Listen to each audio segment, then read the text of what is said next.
Hi, this is Tammy from Tammy'sRecipes.com, and I was making some chuck roast for dinner tonight on the stovetop, and this is such an easy recipe I thought I would get a little video of it to show you just how easy it is.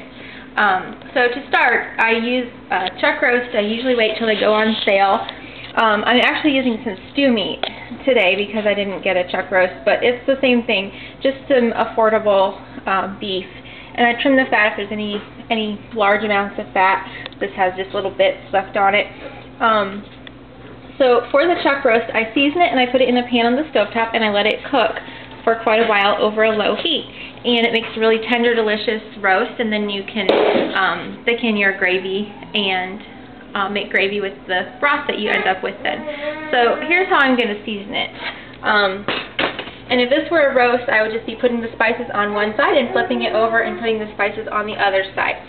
I'm going to start with some powdered cardamom, ground cardamom, which adds a really delicious flavor. You can leave it out if you don't have it because it is an expensive spice, but I really love the flavor.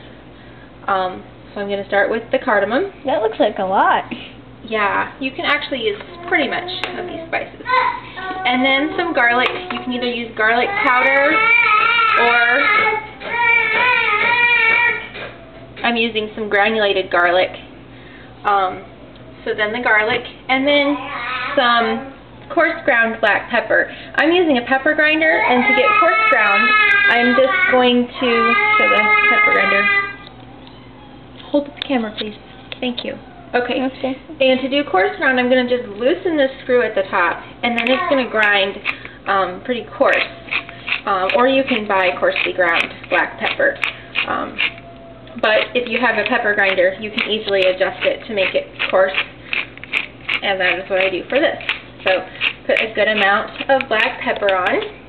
And then the last thing is a few splashes of soy sauce.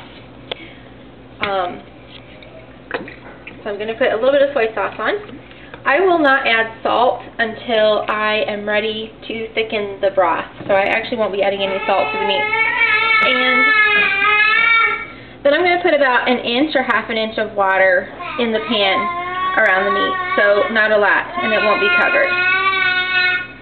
I just use some water from my tea kettle.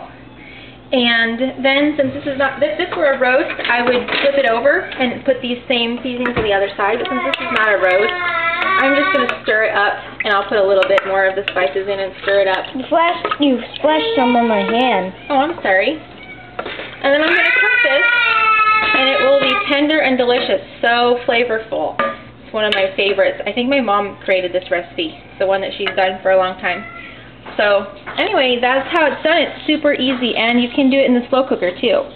Wow, it smells good. And I will make some mashed potatoes, or else potato wedges, I'm not sure which, and some vegetables, and probably make a green salad also for the meal. So then we'll have meat and potatoes and gravy. I don't like and salad. And a salad and vegetables. I don't like salad. Okay. Anyway, that's how it's done. Hope you enjoyed the video. Bye.